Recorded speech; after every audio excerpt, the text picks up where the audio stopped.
This episode is brought to you by Columbia Sportswear.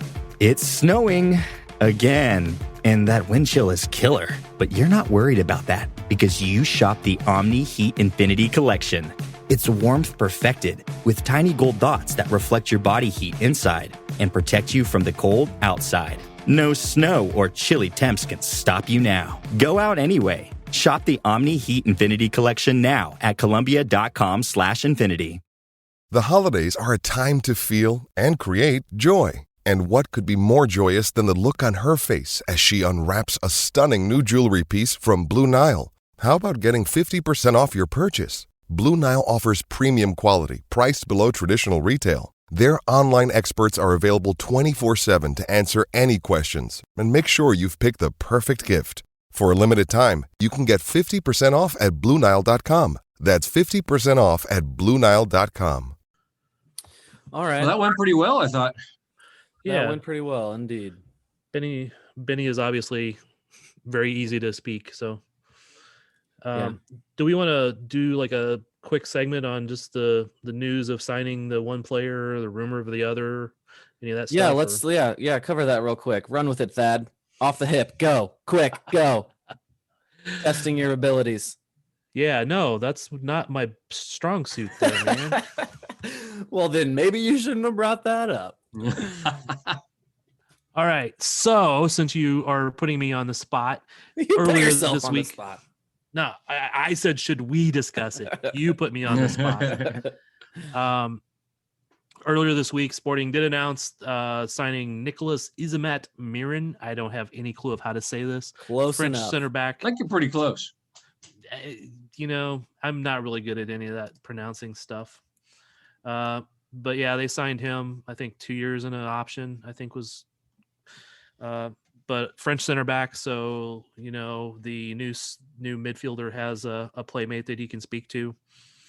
And also filling the role that I think most people were looking for. We talked about it on the previous podcast. I think center back was the thing we were all looking for. And there is also the rumor of another offer to an Argentinian center back.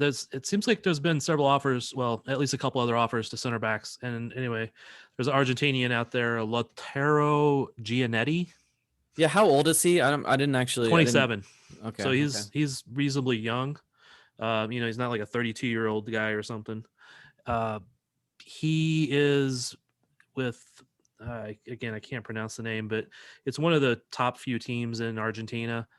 And I think the reports are that Sporting actually made an offer for him in 2019 for $2 million, and it was turned down. Galatasaray also made an offer, was turned down by Vélez Sarsfield, however you say that. But situation, he is just getting challenged like crazy with all these names, and it was all off the hip. Poor Thad. Yeah, hey, you know, I've always been honest about this. I mean, you can make fun of me saying Warsh, but now you're putting me on the spot to say all these names. But he's actually like supposed to be one of the better center backs down there in Argentina. Not quite national team worthy, but still one of the better ones.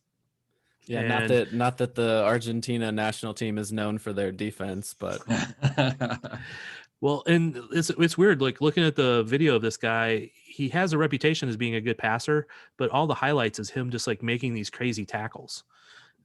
You know, like I found finally one highlight that had at least a few passes in it, but they were all short passes and stuff.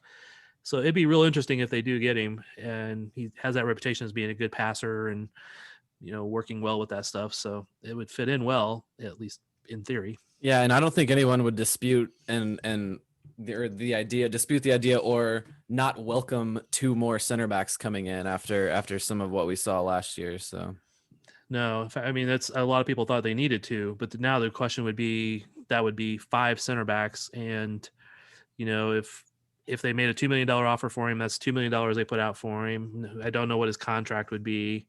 You know, Fontas making $1 million.